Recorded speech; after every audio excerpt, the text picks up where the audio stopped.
Oh, here we go. Hello everybody, how is everyone doing today? Oh, what a day. I think we're on. I'll tell you what, Louise, before we go any further, Can you just drag the other slide that I prepared on? Would you mind? The other one, far right. That one? Yeah, does that one work as well? Is that any better? No, not really. This one It is on there, but it's just a bit too dark. We're going to have to alter that. Okay. Oh, I can see, yeah. Can you put the other one back? Should I put the other? It's a bit distracting, actually, isn't it? Should I put the other one back on? Yeah. There we are. Yeah, I have to do it in a darker brown. Everybody, good. I'm glad you can hear, you can see. Everyone gets the general, just the idea now. Saying, yes, Andrew, we can hear you. You fell off my seat there. We can hear you. Excellent, excellent. And the lovely. Oh, you're a bit again. Am I wonky? Every week I'm on the wall. I think it's the backboard. If I lift the backboard up like that, directly behind you, no, I'm still you're all wonky. right. You're all right, yeah. You're a bit wonky. You're always a bit wonky, Louise. On me then. Why? Have a look at you. You do better this bit or this? Ooh. No, I'll have to do. No, that's right. Am I right? You're pretty much spot on now. There we go. Gorgeous. Oh, thank you, Romy. Oh, yeah. I've had to model the first pair, obviously, yeah. Bead fair. What's the latest? Well, Susan. Sorry, I'm taking over a bit, aren't I? I'm just a bit excited because I made my first pair of earrings all myself today. And I've got them a nice close up here you can have a look at. Oh, there we go. So, Louise, do you want to tell us all about your earrings? Yes. Well, I left the beads downstairs, but as you know, we attended the Bead and Gem show in Sandown on Saturday. We got our... Sorry, go on. Oh, thank you guys. So, yeah, it was mainly beads, which was really enlightening because I didn't realise there was that much to beading. I knew beading was big, but I didn't realise that it was a whole art form of its own, and there's a lot more. There's a lot more to it than I thought there would be, because I started to think, because I could get into beading and have a little. And I sat down and had a coffee and looked at the free magazine, and I just thought, you know what, I'm not going to do that because it looks really hard.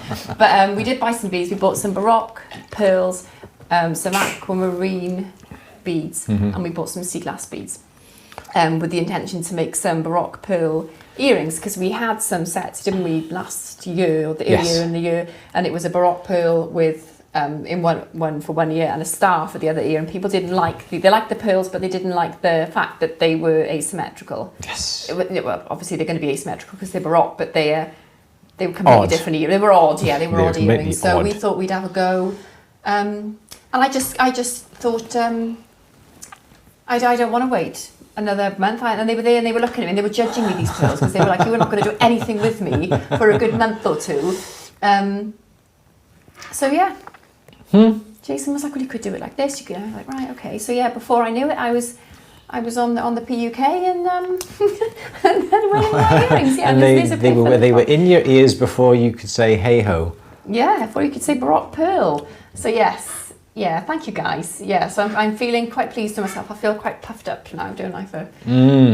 Yes. Showed you how to do it. We used the puck to get the ball, so Louise didn't have to mess around with the torch or mess around with anything like that. We simply got the puck, and the puck blasts the ball or balls up the wire on the end. So they go. I ballsed up a few. You ballsed up a few. Completely, yeah. So so I made a little ball on the end of well, I don't know what gauge wire it was.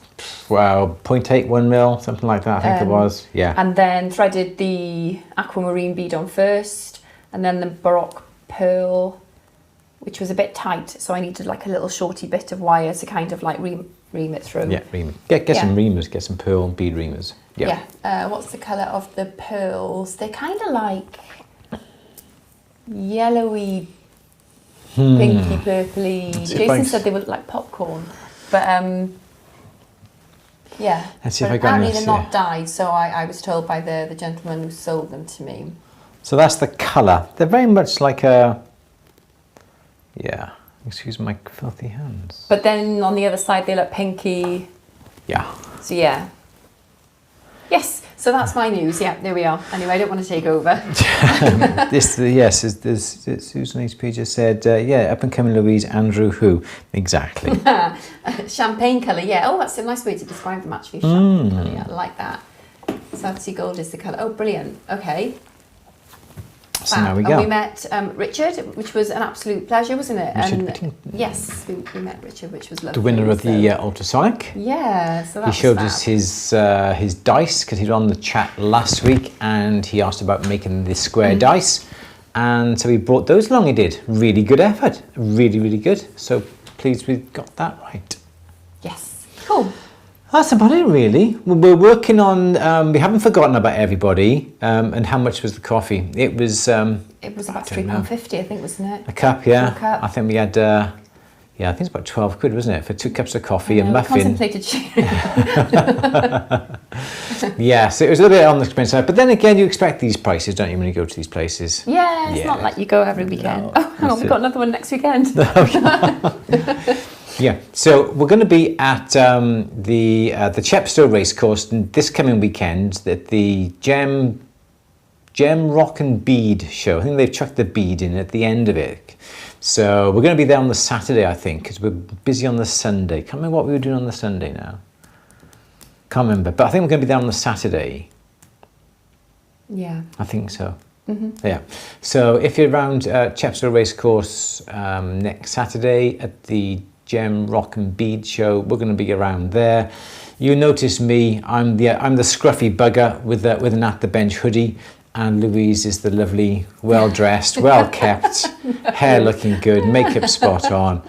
She will be with me, obviously, because she's my wife. Anyway, that's definitely. So I don't know where I'm going with this. Okay, you're waffling again. I am waffling. Okay, and also we have been sorting out the workshops as well for At the Bench. We're going through all that. We're trying to get all the technical side doing that. We were going to do that in Zoom, but we're not going to be doing it through Zoom anymore because we're limited to the number of participants that we can have. Even though you can pay extra, it does become very, very expensive. So now we are going to be doing it through YouTube, but it's not going to be a way that people can find it. You have to buy your tickets through yeah, exactly, Romy. The Eventbrite, so members of At the Bench, paid members of At the Bench can put in a code to get it for free. Other people will have to pay. We're looking in the region about £15, wasn't it? Yes. Which I think is absolute bargain for about 2 or 3 hours full of masterclass. But if you're a paid member, it's included, or if you're a full member, if you're a paid or a gifted member,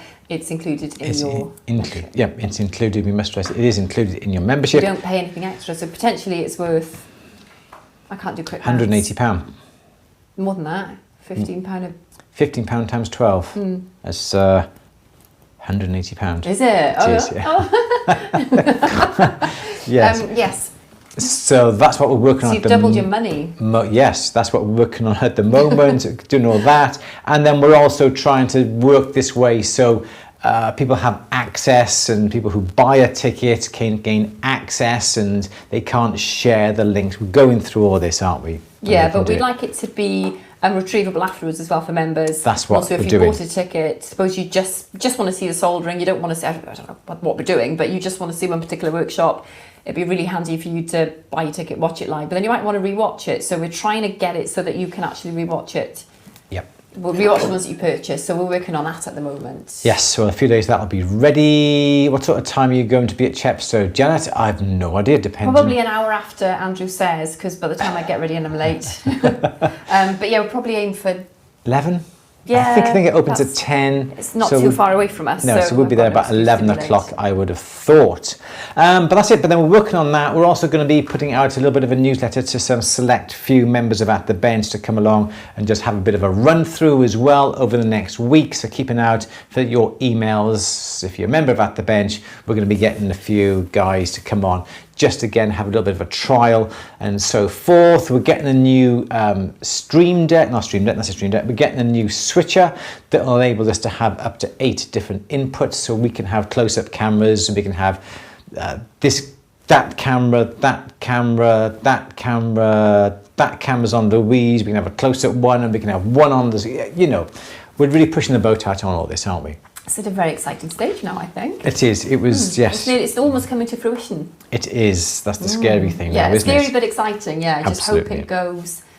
everything goes to plan. Yeah. Yeah. Okay, should we start? Yes. It is Monday, the 18th of October. It is time for our question and answer because it happens to be 4 p.m. or 12 minutes past 4, as the case may be. Louise, do we have any questions? Yes, we have lots of questions. Excellent. Maybe have the first question then, please, my Yes, dear. the first question is from Mark, Bully and Bully Mark. Hi, Hey, we haven't heard wow. from you for a little while. It's lovely that you're here. Look, they're still here. Hang on, they're still here. Look, they're still there. They're still there. See, there we go. Anyway, sorry, Louise, go on. Okay. Mark was using his titanium strips while making a box clasp. I had to use a small piece of razor blade as a spacer. The blade soldered itself to the silver. Okay. I never noticed, and into the pickle it went. It turned the sterling silver pink. What happened? Is this a chemical reaction? Can you explain? I do have pictures if you want them, and I did save the project by annealing the metal and placing it into the new pickle solution. So obviously what has happened, the pink is the steel, the iron or whatever you want to call it, that has come out of the steel. This is the reason why you use stainless steel tweezers or wooden tongs, plastic tongs to put things into your pickle, because if there's anything that is steel, it will ruin the pickle. I'm sure there's a solution that you can put in the pickle to get rid of that, but for the cost of a couple of teaspoons of Sparex or safety pickle or sodium metabisulfate, whatever it is. Pardon? Metabisulfate or something else. Metabisulfate, yes. It's not worth trying to save it. So what has happened, you've put steel into the pickle, which pickle doesn't like, so then everything now that you put into your pickle, once you put something with steel in it, it will coat your pieces pink with copper. So that is what has happened. Don't do it again. Simple as that. You can you've learned, people make mistakes and you learn from your mistakes and your errors, and now you've learned, because that was a bit of steel in pickle is a no-no. But Mark fixed it, which is... How did Mark fix it? Sorry. How did Mark fix it? He removed... Saved the project by annealing the metal and placing it in a new pickle. Okay. Yeah. Okay. So did you remove the blade? I presume Mark removed the blade. No. But well done. That's Yeah, cool. exactly it. So then what happens then is a chemical reaction. When you put anything else in, then it actually coats the metal that you put in. It was a nice pink. Oh, that's all right then. Oh, there we go. Then, yeah. So there you go. That's the reason why. Lesson learned. You won't be doing it again, obviously. Yep. Next question, please. Okay. Val is asking, what's the easiest way to make an end cap? Depends on what you're trying to do. The easiest way to do it is to get a bit of tubing. Get your piece of tubing. I still haven't got a new black pen. Easiest way is to get an end cap. Do you want to put it on the end of a chain? Do you want to put it... so all you got to do is, there's your tubing, just like that. Obviously then you can put your... Now see, the trick is, okay, you have your bit of tubing, like that. So look on the end. Okay, there's your bit of tubing like that, and there's that there. What I would do, perhaps first of all, is solder on the end here your jump ring, okay? And there's an open end, but you can solder on the jump ring, so you solder there, solder there. Okay, so here's your jump ring on the end. What I would do then is flood the inside here with some solder, put your chain in, warm this up, the solder will melt and fasten onto the chain. That's the quickest and easiest way I know of making a nice, simple end cap. Some people will come along like a chain end, and what you would do is you'd cut that out of a piece of metal, fold it in half, so then you've got like that, and that would bend round, and that would come round. Yep, and your chain then fits in there, and your jump ring then fits through there. So there are different ways you could do it, but the one bit with a tube I think is the easiest. I've always got some little bits of silver tube kicking around in the drawers. You can, so cheap these days. I wouldn't even bother trying to make my own little bit of tubing. It's not really worth it, but if you do, obviously just get a very thin strip of metal and just turn it around and then solder it. But it is a lot of potch having to solder all that together. But a bit of tubing, ideal, the easiest thing to do. I think that's what you mean by chain end. If it isn't, I'm sure, please let me know. But I think that'd be the best thing to do. Louise, maybe have another question. Yeah. Janet is remaking an early ring project. Ring part made smaller, remade bezel, etc. Boo-hoo. I've got a fire scale on the ring and dirty residue inside the bezel from the solder. I will persevere and make good. Elbow grease is what you need. Yes, can't buy it, you're born with it. Yeah, keep going, Janet. I'm sure it's going to be amazing. But everyone's talking about the like tea strainers and things to do in pickle. Yeah, or we use a tea strainer very often. We got a tea strainer actually in our ultrasonic as well, which is always handy. Louise always tries to try and find the ultrasonic, the tea strainer, don't you? In the ultrasonic, it floats around. And by the end of the week, the ultrasonic fluid is quite, yeah. Anyway, there we go. I've just been using the clip. Is it called a click clack?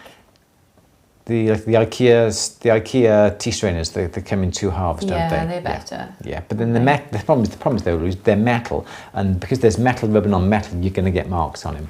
So when you do your final polish, you just put them. Don't put it in the click clack. Yeah. Okay. Can we get a plastic one?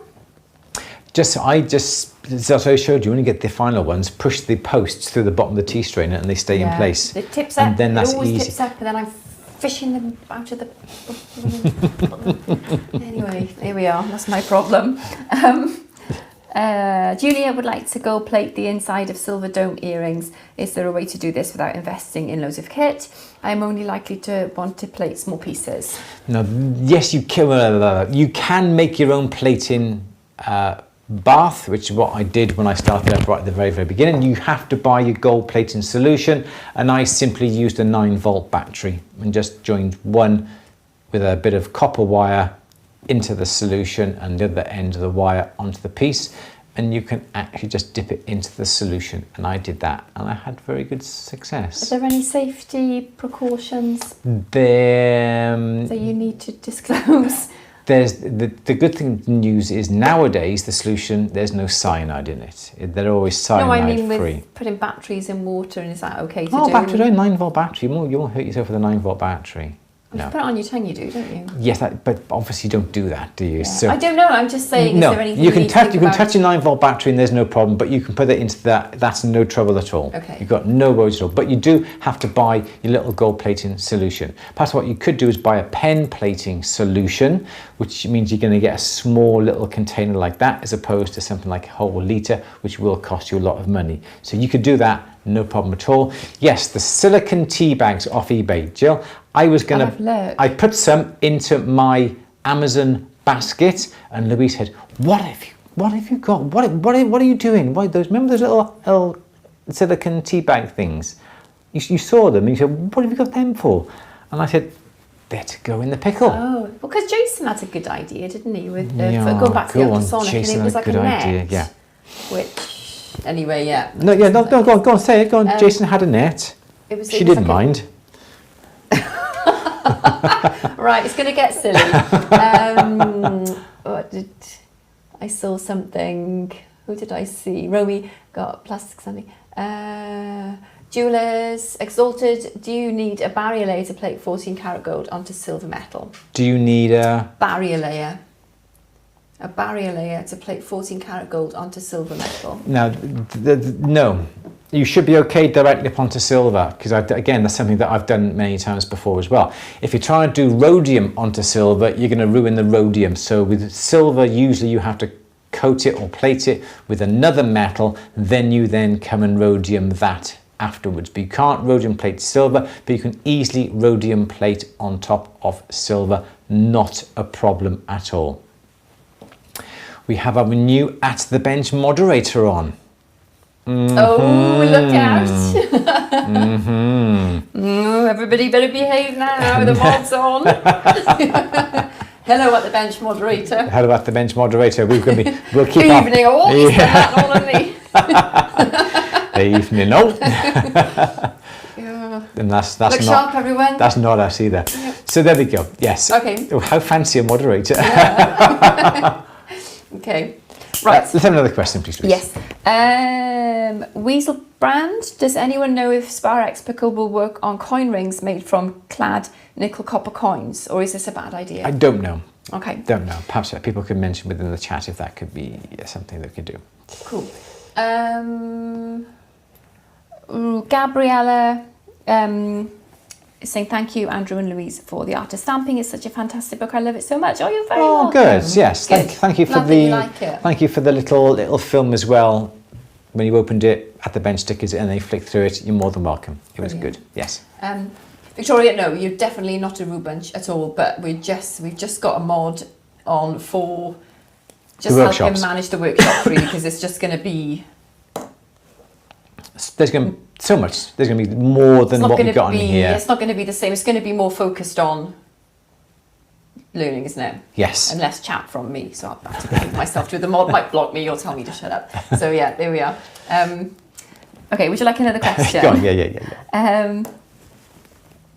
Andrew, on Bling ITV, the Bangle remake studied with diamonds to get the starburst effect. Didn't see it today. We didn't, did we? Saw it last week. We'll have a look at that later, shall we? Yeah, go okay. on. Sorry, say that again. They'd use a starburst effect. Yeah. Can we come back to you next week about that one? Are you watching it? Are you going to watch it tonight? Do you want to watch it? Should we put ourselves through it?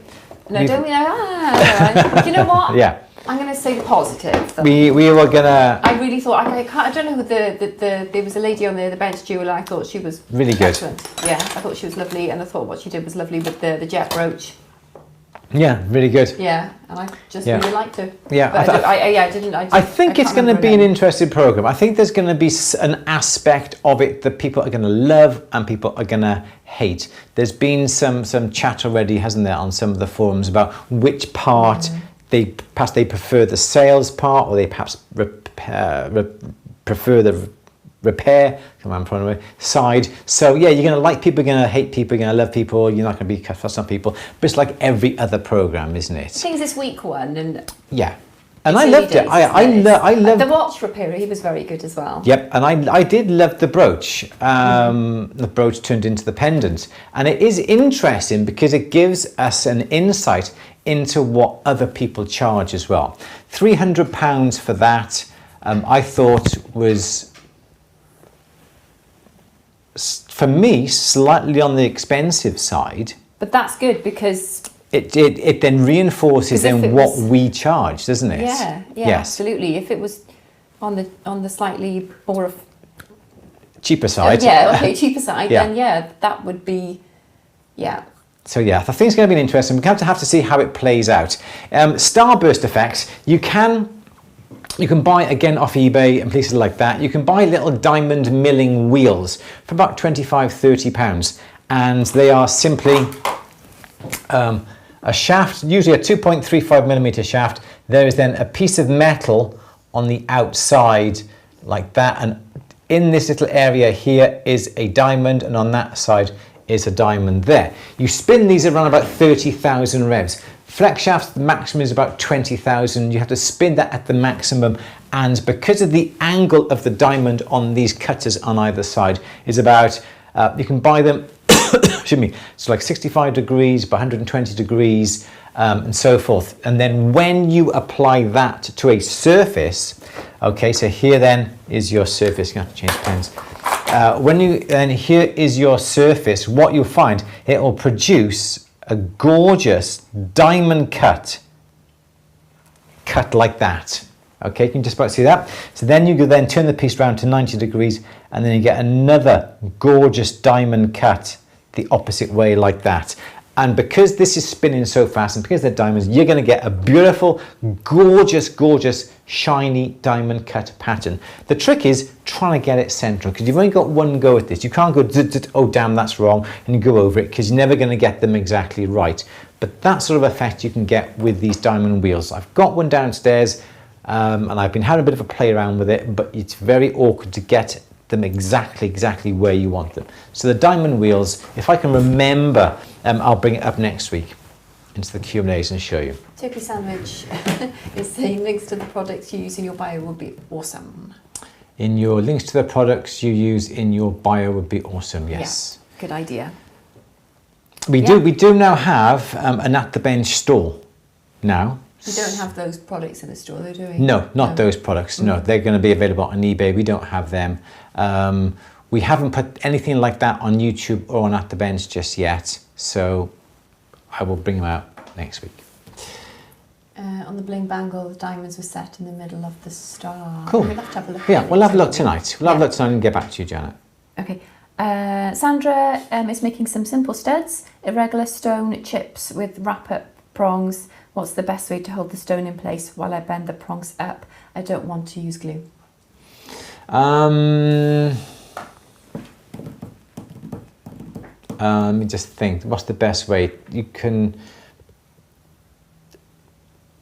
could use something like a rubber cement and put a little dot, and then or you could use something like blue tack just to hold them in place whilst you bring the claws over. I say rubber cement because you just simply then put it in water, and that would dissolve the rubber cement, and then it would become free.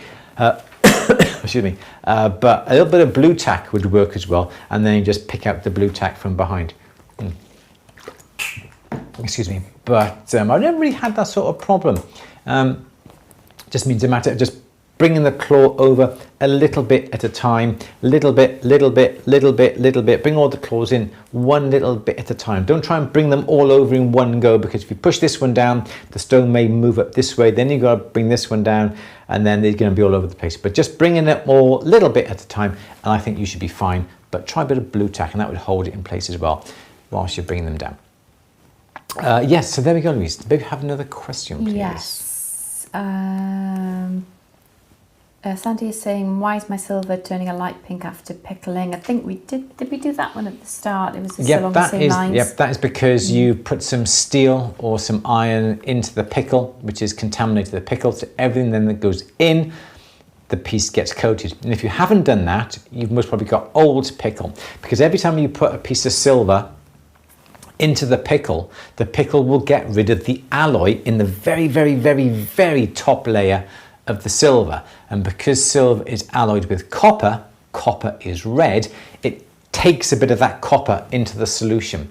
And the more you anneal and use the same amount of solution, the more that solution gets saturated with copper. It's diluted in copper. And it comes a point when you start to put pieces in, and it actually puts back more than what it takes away. So if you haven't put anything in it, dispose of your pickle, put it into some cat litter, put it into a container, let it evaporate to get rid of the water. Then you can dispose of it at your local amenity centre, and you put some new pickle in your pickle pot. But yes, old pickle or it's contaminated. Yeah, sorry, Lucy. Okay. Donna Louise is asking, are you going to do another £99 offer for a year's membership at any point, please? Check out after Christmas. We normally have them between the end of Christmas and New Year, yes. Let's have a look. Paul, you've got the Teflon glass kit. Nice. Oh. You liked that, didn't you? We got them to have a go. Yeah, I asked for a demonstration, and then I was just going, I said, I bet that's really hard. I said, you're making it look super easy, and I bet it's really hard. And he said, no, it's really easy. You've got to practice, obviously, and you're not going to be as good as him. But yeah, I was just like, and it is good. It is very clever. And my purse started to itch in my pocket, but I thought, no, I'm not going to have time. But I'm still thinking about it. So yeah, Paul, let us know how you get on with it, because I'd love to see. Love to see what you do. Show us what you do. Yes. Because It is good. It is good. It just looks so fun. Again, it's another creative side that you can use the beads then into your pieces of jewellery as well. Yeah, because we got talking to, and I didn't get the gentleman's name. I'm not quite sure. Is it Martin? I can't remember. Is it Martin Tufnell? I can't remember. And he was lovely, wasn't he? Because he does, because we get asked a lot about for ashes jewellery, don't we? And he does ashes marbles. Yes. Oh, a lovely guy. Oh, lovely. He was lovely, wasn't he? Yeah. Honestly, he nearly made me cry. He said that when he does his ashes glass, it tends to be kind of late in the night, and I think that's when a lot of people work, when the day's quiet or the day's ended and everybody's just doing their own thing, and you go into your workshop. Yes. And he likes to know he likes to know. He likes to know the name of the person whose ashes he asks. Yes. He asks for the name, and he talks to them. And I just thought that was so beautiful. I thought that was just. He connects. I get a bit emotional because he connects, and I just think that's such a dignified and lovely thing to do. Yes. So yeah. It was nice, wasn't it? And then I was like, right, that makes sense now, the way you name your oxycons, and yeah. So I thought that was lovely. It was. It was good. Yes. So yeah, show us what you do with your with this good kit. Yeah. Absolutely. Let's see. Let's see. Have we got any more? Mr. Sea Glass beads. Yeah, that was the sea glass beads were as you come in through the first sort of big store when you come in, when they. Yes, and also they were around. Yeah, they were. Yes, they were there. You're quite right. Yes, on the right hand side, just past the guy selling his gems. Cool. Yeah. Will Sparex Pickle work on coin rings made from? Oh, we did that one. Did that one? Yeah. Sheena is asking, what material should the jar be made of for pickle solution? Does it have to be glass with a lid or something different? No, everyone uses glass jar, glass jam jar, something like that. I've always used a plastic pot all these years, and it's just a simple plastic beaker. We've got what I would use. Bear with. Oh, is it up here or is it downstairs? Wow. My baby warmer. Some people use like I think somebody's already put in the slow cooker. Yeah, slow cooker. Obviously don't make a stew in it afterwards, just keep it for that purpose. Baby warmer. I know I've got a proper one by here, but the majority of times I use a simple baby bottle warmer, a mother care one, or what are they, Tommy Tippies or something, I don't know, whatever they're called these days, don't know. And then you have a water bath in that, and then we put into that perhaps a glass jam jar or a plastic beaker. And that's all you need. You can put a lid on it, obviously to stop the water evaporating, or you can top it up every day when you come into the workshop, make your coffee, pour a bit of water into your pickle, absolutely. But that's what I would do. And I picked up a baby bottle warmer for literally the cost of postage, because they just wanted to get rid of it, and it cost me about £3.50, £4 to have. But keep an eye out on eBay. We've always got a couple of them kicking around here. So baby bottle warmer, we've used them for years and years and years. This is great, this particular one here, but it's about £120. And I think that's a lot of money for what it is, considering a baby bottle warmer, as I said, cost me about £4, £5. But that's got a lid. So it has. It's a bit safer. It has, but then you always get a jam jar with the lid as well, guess, or a plastic lid or whatever. Yeah, absolutely. Okay. But that's what I would use. Any material, as long as it's not metal, but a glass one or a plastic one with a little screw top lid. Brilliant. Let's have another one then. Scrap is saying don't warm liquids in a jar with a closed lid. No, exactly. So yeah, sorry, I must reiterate. The lid is never screwed. Thank you, Martin, for that. Yeah, we have always make it possible. The top on here is always loose. It's never screwed on tight. The same with the jam jar that we got. The lid just gets put on. It never gets tightened. Not much point in that, but just loosely put up on the top. And as you say, never warm up a container of liquid with the lid screwed on tight, because it will explode. It'll go bang.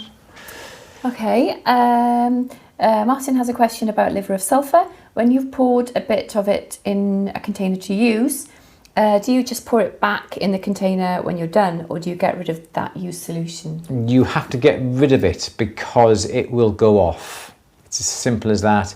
It needs to go, again, you can just let it evaporate and then throw it away, but I would not reuse it. It does have a limited life of a few hours. After that, you have to throw it away. Oh, excuse me. Okay. Jimmy says, do the plating solution from Durston, do you have to buy a plating pen as well? I'm sure you can use that plating solution with a battery. As I said, the plating pen is good. I think Durston are still in the process of, I don't know, tick on my throat today, in the process of still making them. I know we've been testing a few out for Matthew. So I'm sure you can use it without, but plating pen is good because you can really put on. I want to throw a bad tea, Louise. You okay? Do you want a drink of my water if you've got some? Would you like another question, or do you want 5 minutes breather while I do my little... No, fine. Okay. Fire away, the show must go on.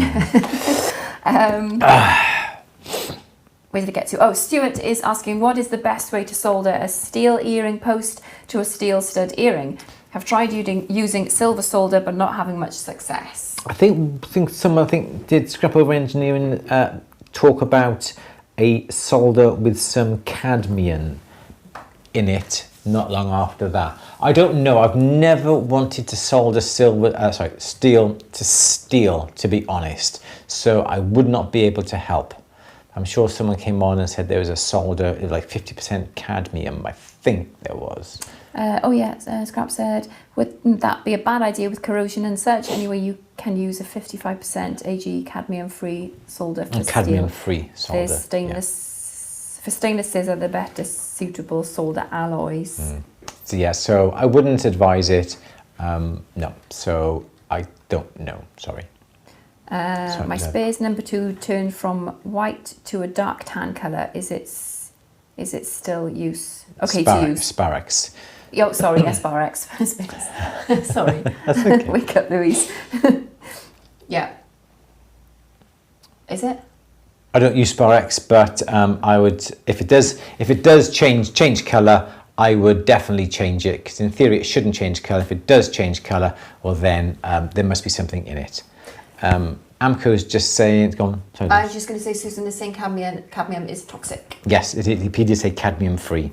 Oh, cadmium free, yeah. Yeah, sorry, it's my mistake. Yes, it is cadmium free. Cadmium free. Use the Durston 24 karat pen plating solution, 10 ml, 28 pounds with a Q-tip. It wears out quickly, but did work with my variable power supply. I'm sure a 9-volt battery would do. Yes, so there we go. There we go. Michael's saying sore throat, chop up an onion, put it in a jar with the lid. Mix with lots of sugar. After a few hours, it will develop a syrup and will sort of. Oh. Do you know what's better? What? Open the lid of a nice single malt. Pour it into a glass. Pour it into a glass. Little bit of honey, little bit of lemon juice, and a little bit of warm water. I think I'll go with that over the onion solution. I think so too. I think I'll gain more friends from having a bit of whiskey than actually breathing onion. But that's what people used to rub onions on their feet though. Soles of their feet, yeah. And then if they had a cold, my father's father used to say, put a sweaty sock, tie it around your neck. What did that do? It cured your cold. I think he was just. No. It's quite no. I think he was having you on there. Our mod agrees a nice single malt is better than an onion. Yeah. I suppose that, try anything. Is the moderator needed to block anyone who mentions adjustable source of solder paste? No. The mod see it's just it's for the workshops. The workshops, nothing to worry about or be. Nobody's done anything wrong or done it. It's just I mean, we do occasionally have people who troll and we do. And we are allowed to say the bigger your balls, the flatter your bottom.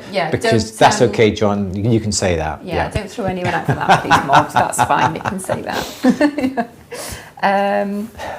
Okay. Diane is asking, how can I gild a silver salt that I've made? Can't get a glass liner. I have told leaf. Say that again. I have gold leaf. How can I gild a silver salt that I've made? A silver salt. A silver. Silver. Okay, you need size. Madeline uses gold leaf in her sign writing, and she has some size, which I think is animal glue, if I do, and she paints that upon what she wants, and then she gets the gold leaf on the brush and then just dabs it down onto the size, and the size will make it stick. So that's how she did it. Because my friend of mine does sign writing, the old traditional type of sign writing. The ones you see in rugby clubs and cricket clubs, when they have it all, the writings all gilded. And what she does, she'll then paint. She's an awesome illustrator. And she will then paint the letters in the size, and then just get the gold leaf and just dab it on it and brush it off, and it sticks into the shape of the letters. So that would be the best way about it. Absolutely. Okay. Andre, any comments on how to prevent porosity when pouring silver closed ingot mould? Yes. Don't have don't have, when you're melting it down, don't have an oxidizing flame. Don't have that flame hissing. Silver will absorb oxygen. So silver will absorb whatever comes out of your torches. If you have too much oxygen coming out of that torch, the silver will go, oh, I love oxygen, give it to me. Oh, and it fills up, doesn't it? So what happens then is that the silver becomes an aero bar as opposed to a Yorkie bar. An aero in this country, that's what we call our chocolate. So the aero bar looks solid, it's full of air, full of holes, full of bubbles. A Yorkie bar is solid, so they will look the same. So you've got to be careful that there is not an excess amount. So don't try and rush when you're melting it down. Don't have the flame that's going like that. Too much oxygen. It has to be slightly like a neutral. Is it called a neutral flame, where you just have a little bit of yellow flame right at the end of it? Then that is all you need. Also, sometimes what happens, you get a little bit of flux stuck to the inside of the mold, and it happens quite often with Delft clay as well. You have a little bit of sand that gets stuck onto that surface, and when the silver goes in, because you've got that little bit of sand, it obviously the sand then is a little bit of a grain, and when you get rid of all the rest of the sand and you have your finished piece, you've got little dots, little holes, tiny little specks across the surface. The same thing happens with an ingot mold as well. You've got a little bit of flux, the flux stays there, the metal comes into the mold, the bit of flux then is a little bit of glass, because obviously borax, you get boracic glass, what Lee was saying? Yeah, borax glass, yep. So then you have a little bit of glass, you see. Then when the metal goes in, you've got that little bit of glass, that what you think then is porosity is actually a little bit of a dent caused by either a grain of sand from Delft mold or a little bit of borax. Got to make sure that the mold is completely clean before you put your silver into it. And if you do get a little bit of porosity, you can always burnish it. You can always make, people make their own little burnishes. They get a burr, okay, and they bend the end like that. Okay, this goes in your flex shaft here. This then spins round. And as that spins round, it's basically burnishing. Tap, tap, tap, tap, tap onto the surface. This spins round. Yeah, this spins round and round and round. This is polished on the end. This is a high shine. Yeah, and as that spins round, it'll burnish the surface and move the metal, and that should then fill up the hole. Yeah, there we go. Great. Yes, Louise. Great. That. Great. Elizabeth is asking whether you could use a bezel forming block as an ingot mould. Using bezel forming block? A bezel forming block as an ingot mould. I'm sure you can, as in a little collet plate. I'm sure you can, yes. As long as you stop the metal for going through the one side, I'm sure you can, and make small little cone-shaped ingots. Of course you can, yes. Okay. Anything like that, you could even use your charcoal block and carve a little shape into it, drill a little shape, drill some holes. Somebody's mentioned about they want to make up some wire. They're using Delft clay instead of their ingot mold. Exactly right. You can buy, you can buy Delft clay molds as big as this bugger here, massive thing like this. Pour from this end, you can make stock that is this big. If you didn't want to have a round one, you can always. Aren't I sad? I'm organising my Delft clay mold now. You can always get these as well, and that is exactly the same. And you can make the stock as long as that. Keep an eye out, because that's Durston's, and they're going to be making them this month. We've already done a film on it, so keep an eye out for that. Louise, maybe have another. Yes. Kenneth Ward has got a question.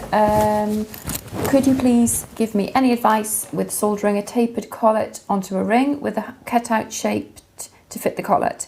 The ring deforms with the heat. Are you using some sort of clamp? Because if you are using the clamp, I think you're going to have too much pressure. I'm suffering today, I don't know why. you know you've got some polish on your head? I meant to tell you earlier, I forgot. I got polish on my head where? Here? Yeah. By there? Higher up. There, here. Yes, yeah. This is to cover my receding hairline. You need to cover I'm the joking. other side as well, I'm don't you? joking. So yeah, I think perhaps Kenneth, if you've got like a tapered collet here and you're putting it on top of a ring here, are you clamping it? Are you clamping it? So this way, yeah? If you are clamping it, you're obviously putting too much pressure onto it. Perhaps what I would do is turn it upside down so you have the collet down here, be on the base, and then you balance your ring that way. You could do it that way quite easily, and then you would get your bent nose crosslock tweezers across here, and then you would fasten that, and obviously, and then that is on your base. Kenneth is saying, yes, I'm using holding pliers. I have tried with using a third hand. Okay.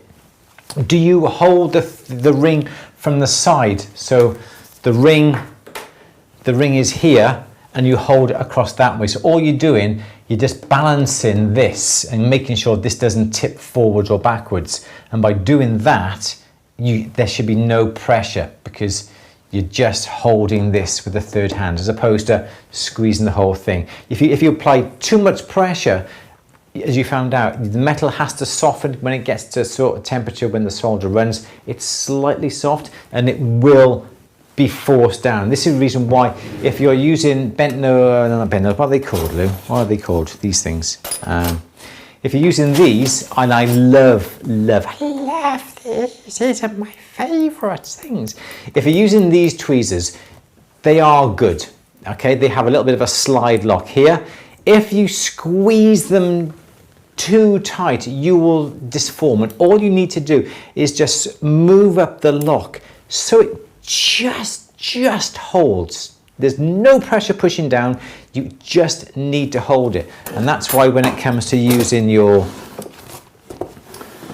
the third hand here, get the ring, okay, here's my block, put the ring in the third hand, and all you're doing, you've just got that, and then you can position this exactly where you want it. So there's no pressure being pushed down. So try that way, and I think you should be fine with it. Like if you try and do it the other way up, you can't really hold on to the collet with these tweezers, but by turning it upside down, this is nice and flat. You can check at it from the side. We have all this set up. You can look at it from this angle. You can look at it from that angle, make sure that ring is nice, exactly 90 degrees perpendicular, and I think you should be fine with it. But thanks for coming on, Kenneth. Really do appreciate it. Louise. Yes. Guess another question, love. Elijah is saying, could you recommend a good quality polishing powder compound for tumbler, please? Barrel Bright. Okay. Barrel Bright. I think Barrel Bright is one of the best ones. Some people in America use something like Dawn. I don't think she minds, but that's more of a laundry powder. But Barrel Bright is the sort of the recommended one that people use. Yes, and we're going to be trying and playing around with the new magnetic polisher when it arrives, aren't we? Are we? We are, to polish up some new stuff that we're making. So I think Barrel Bright is what you use. Yes. Great. It acts as a bit of a lubricant as well. So it gives a bit of brightness to the pieces as well. When do you want to talk about, or I need to have a chat about? I've got something to show. I've got something to showcase. Show and tell. Should we do that now, or do you want to do that at the end? I'm really excited about this. You? Yeah, because last week we were talking about, yes. Somebody asked a question about fusing silver to copper. Yes. So Yvonne got in touch with me and she has made a cuff of copper with silver fused to it, and it's absolutely stunning. Oh, sorry, ready? Yep. There we go, yep.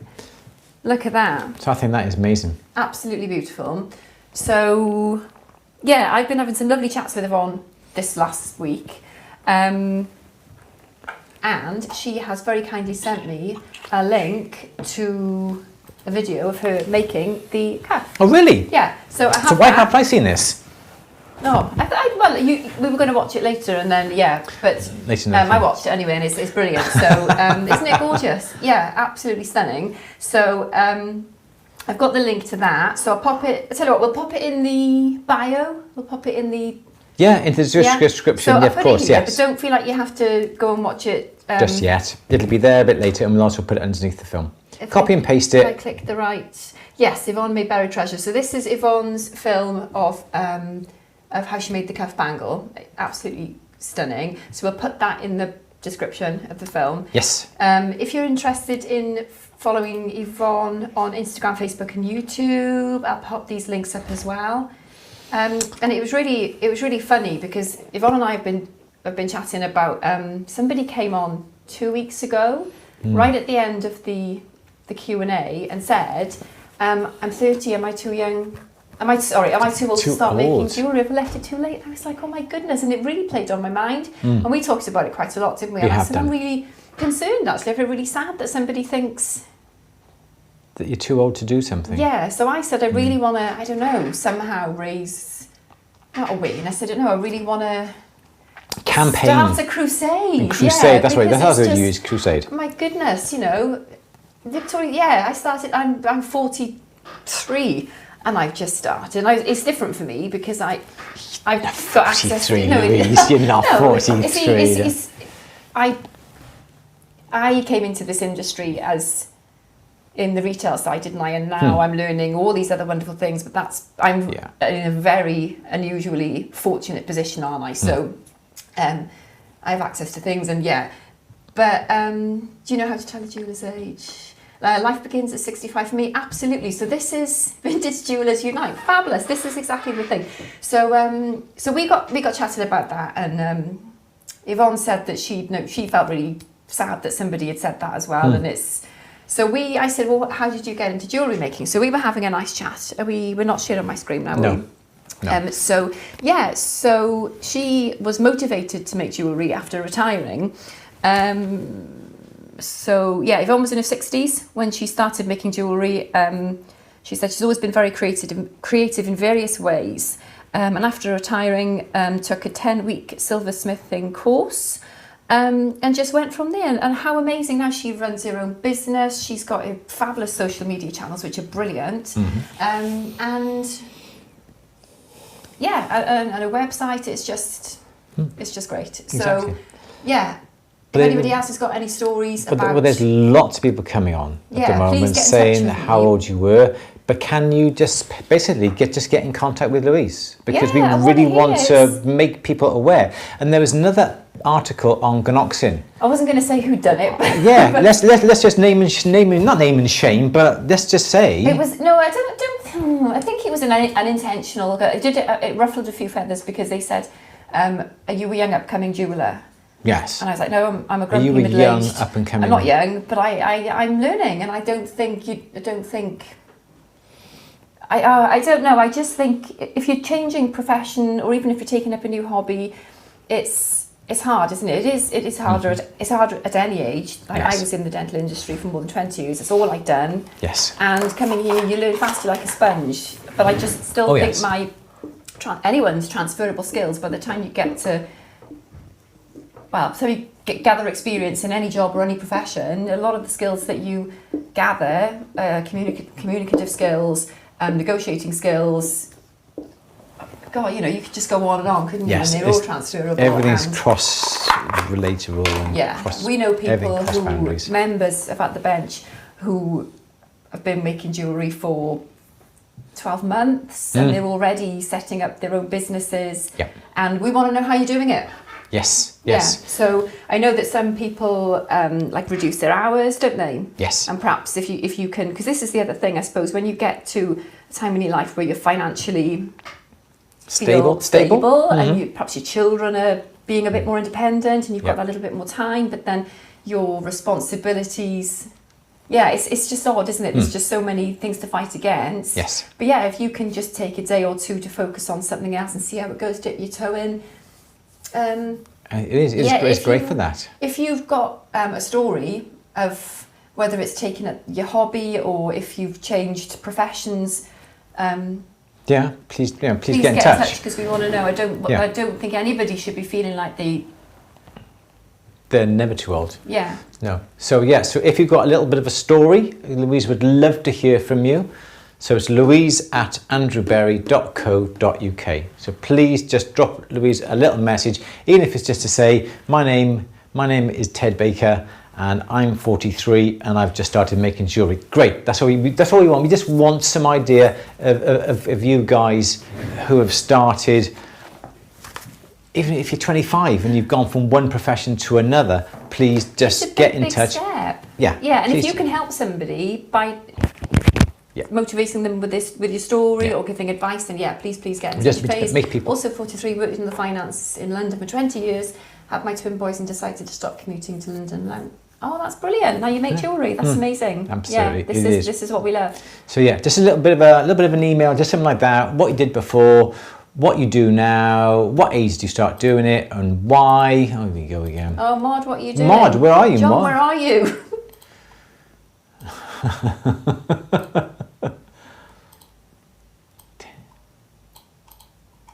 We need to remove them. Any time out, all removed. Yeah, good. Okay.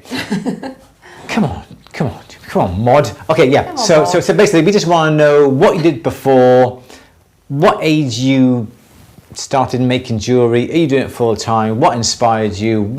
How are you doing it? How did you come to do it? Louise would love to hear from you because we really want to make people aware that it's never too late. It's never too late. And someone just said now, the more passionate you are about a subject, the faster and the more you want to learn. And that is certainly Louise's case as well, because she just doesn't want to. Just reported, sorry, yeah. Thank you. Yeah. She just wants to learn. 1 minute she's talking about something else. She hasn't even finished these earrings that I saw to the post on this morning for her. And she's already wanting to make, and she already wants to start making earrings. I'm trying to talk about how to make it. And polishing all the time, and she's doing something else. And she's interrupting. How about this? Next minute you go to a bead show, she wants to come back, she wants to make beads. But no, she's very, very passionate. I do admire you. I just want to know everything. This is the thing, and I think coming into it after, the thing is, I loved my time in dentistry. I did it for a long time. I got as far as I probably could with it. So I don't regret a second of that. I loved it. I made some amazing friends and I enjoyed it. And now I'm just absolutely loving. And I feel like I've almost got to make up for lost time. I want to know everything. I just want to drink it all in and learn as fast as I possibly can. Yep. Because there is so I've much got to learn, time. isn't it? Yeah. So it's a funny thing. And also, you're working within an environment that you can have as much information as you want. You've only just got to ask for it, and whether we know about it, whether we can talk on the chat here. We got books, we got the videos, we got the equipment to do it and to do whatever you want. So this is I mean, I'm in a very fortunate position as an adult learner, aren't I? So, yes. Yeah. Absolutely. So this is why it's lovely to hear everybody's story, isn't it? So, oh, brilliant! Yvonne is on. So I'm going to just pop your links back up. So if you're inspired by Yvonne, please give her a follow. Please give her a follow. Absolutely love you to. Yes. On socials. Yeah. Claire's the same. Want to try everything I see. Yeah, that's great. That is great. Brilliant. Okay. Yes, and I think that this is my problem as well, because I don't get chance to learn a new technique. I've had my Graver Max for years. I got the compressor. I have everything that I desire, I need to do engraving or doing some parve setting, micro parve setting. I've done that very limited, but I don't have the time now myself. I really have to give up something to do that, and I just simply love my job. I love everything that I do. I love having all new tools to play with. I like being involved with someone like Durston, who is asking about products all the time. We're getting prototypes, we like helping, we like launching, like the Olivia rolling mill. We like to be involved with it. And I think that's the reason why I love what I do as well. And I think that is rubbing off on Louise as well, because she just wants to learn everything. And she has some amazing ideas. She's very good I'm not very good at doing things, certain things. Come on. I'm not very good, but Louise is very good with her professional approach to writing as well, amongst a load of other things, but you have an amazing way of putting something down on paper as well. This is the other thing, right? Because it's like working in any branch of the medical profession, your note-keeping or note-taking skills have got to be just absolutely spot on, haven't they? Yes. So this is where I'm quite good, I think, at doing the packets and taking jobs in and dotting all the I's, crossing all the T's. But even with the social media posts, we look at other people's social media posts.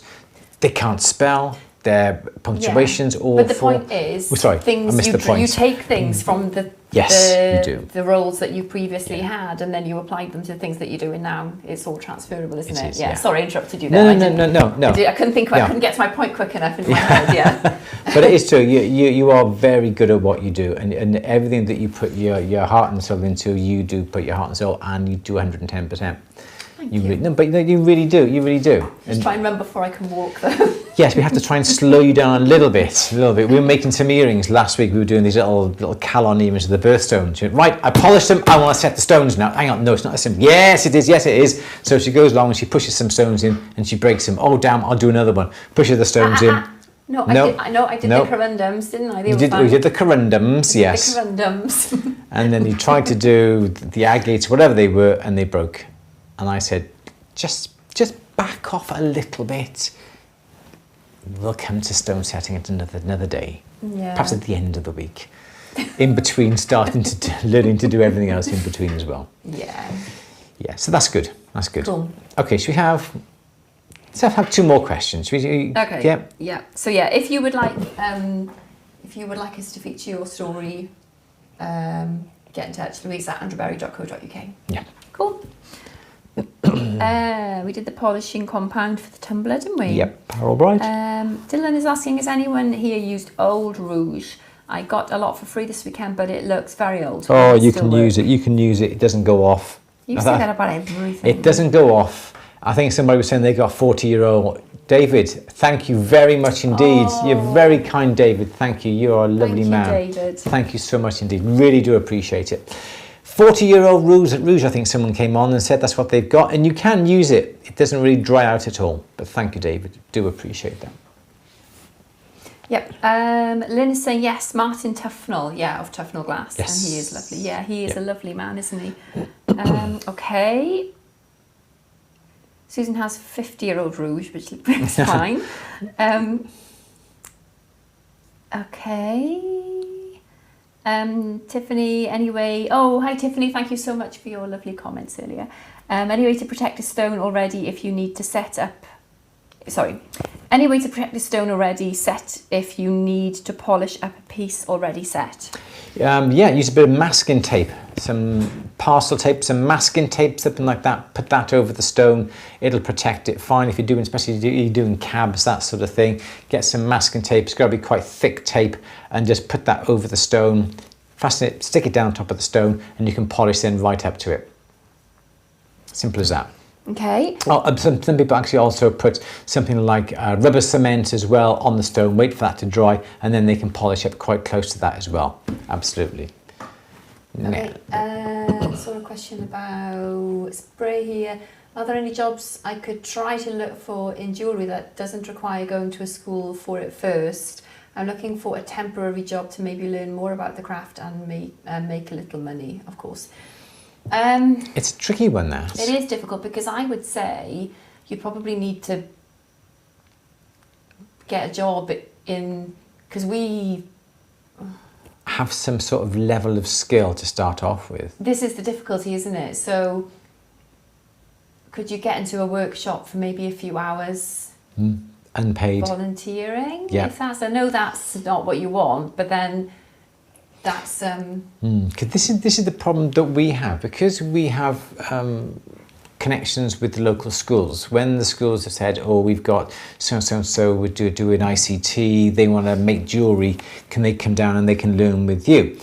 The problem is, if you're a busy workshop and you're working to capacity, you don't really have the time to stop what you're doing to teach somebody.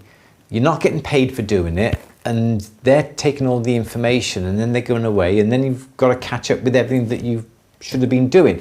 So that's the reason why I ended up saying, no, I'm sorry, we don't have any space to have anybody here, because it takes time.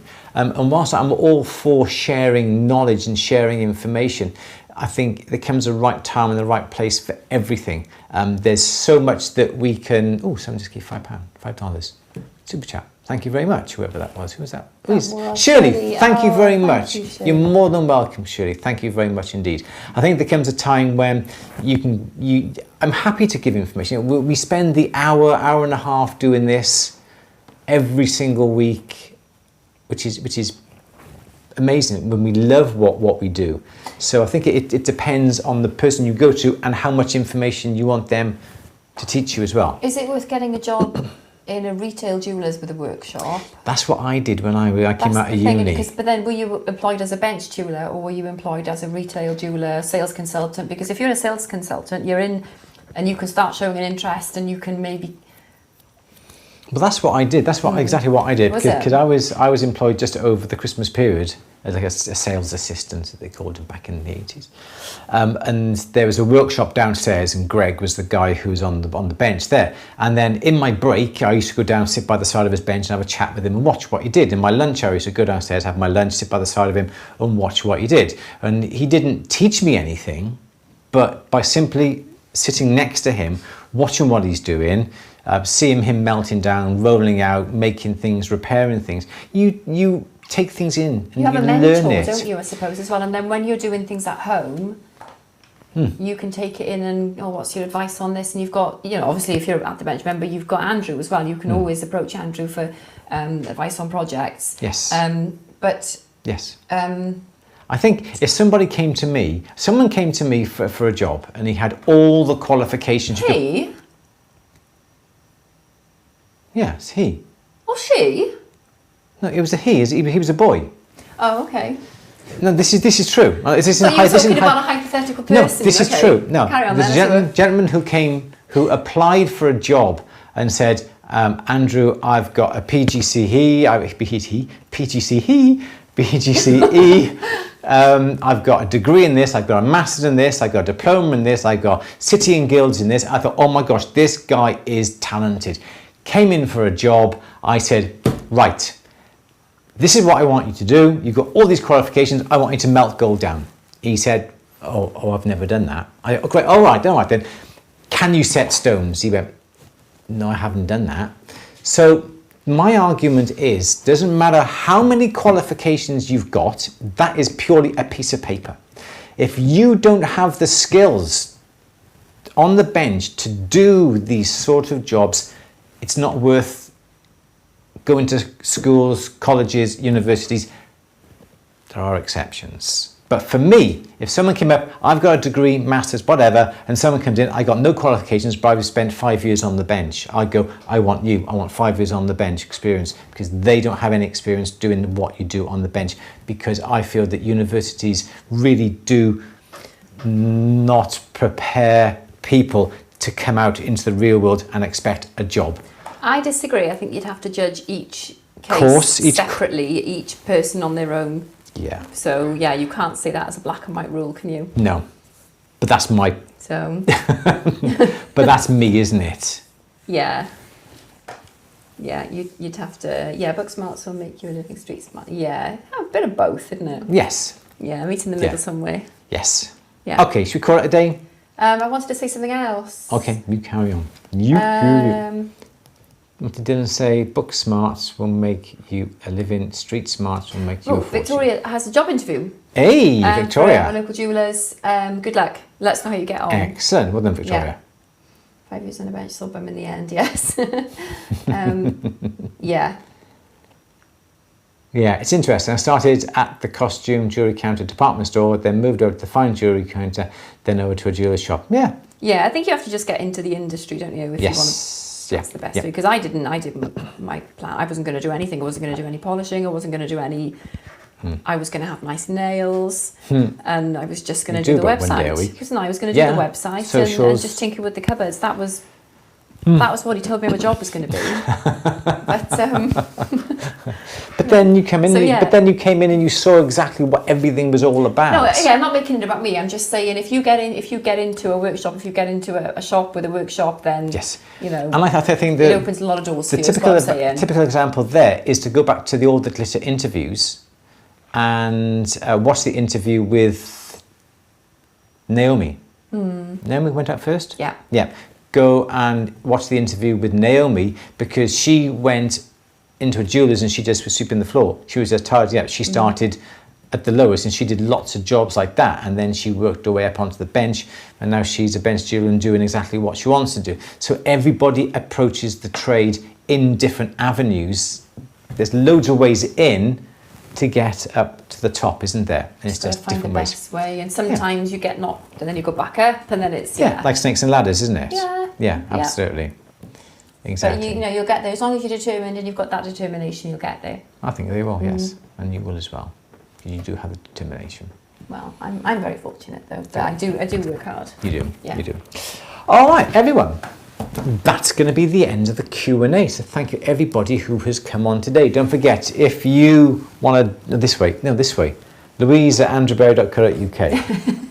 Ooh, I was doing the Mexican wave. So Louise at andrewberry.co.uk. Drop Louise a note. Tell us what age you started making jewellery, what you did before, what made you change professions. We would love to hear from you, because Louise is on a crusade. I am on a mission. She's on a mission, on a crusade, that nobody is too old to start making jewellery, or even changing profession. Feel like they are either. No, there should not be an age barrier. You should not say, am I too old to do this, because no one's too old. No, absolutely. Exactly. Everyone, so keep an eye out. We are selecting a few people to join us for one last practice with our At the Bench workshops. If you're a member of At the Bench, it is included in with your membership when we start to launch that. If you're not a member of At the Bench, you can buy admission onto the workshops that are going to be every month. I think they're going to be on a Thursday late evening for a couple of hours. Yeah. It's not going to be the general but the general chit chat that we're having now. It's going to be down. It's going to be proper introductions, proper starts, chats, techniques. It's going to be a slick, professional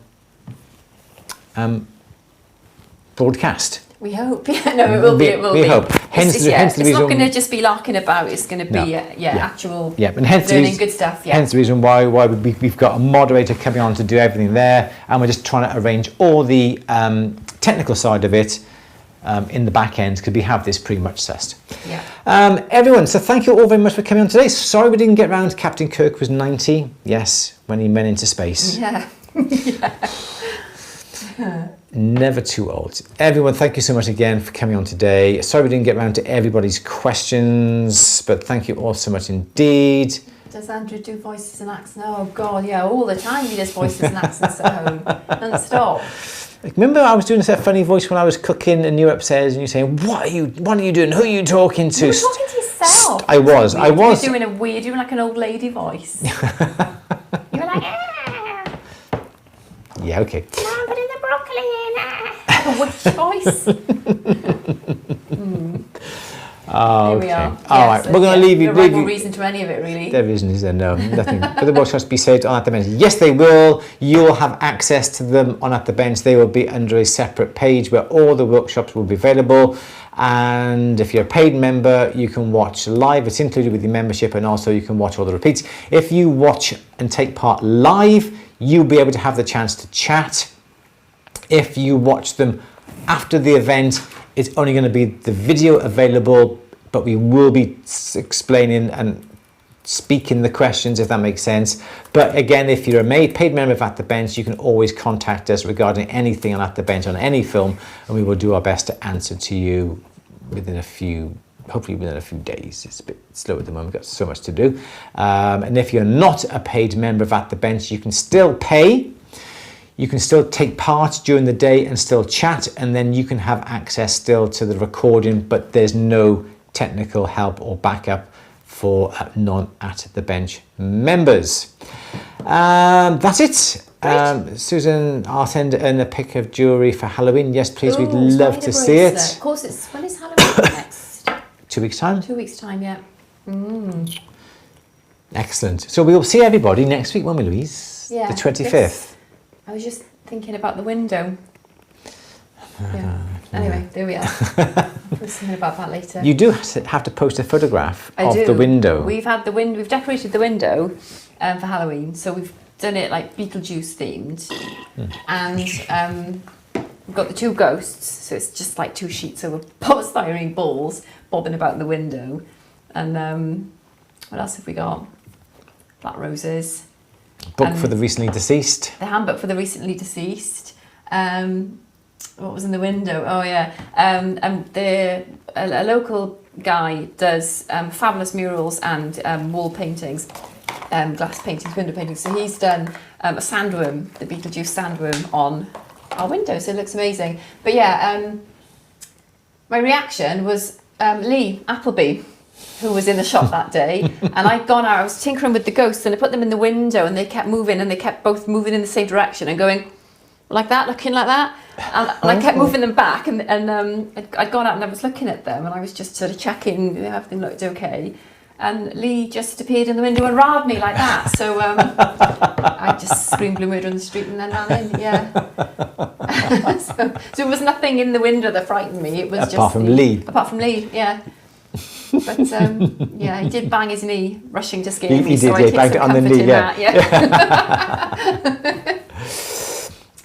It was funny. It was funny. Yeah. All right, everyone, we will see you next week, the 25th of October. Keep an eye out on some emails that we may be sending through to a few members of At the Bench to take part. But yes, workshops will be available to everybody. Yeah, that's about it. Yep. Anything else you want to say, Louise? No, I've just reposted Yvonne's links there to her social media channels if you're interested in seeing how she made the gorgeous good one. copper and silver. I'm going to watch that because I want to know. I want to see it. Yeah. It'd be very good. Lovely. Okay, Louise, say goodbye. Bye. Everyone, see you next week. Take care. Thank you for the lovely chat today, and thank you for the donations. Really, really do appreciate it. You are lovely, lovely people. And we will see you next week. But keep an eye out on the socials for all that's going to happen later on this week. So, everyone, take care. Say again, bye again, Louise. Goodbye. Bye. Everyone, take care. See you.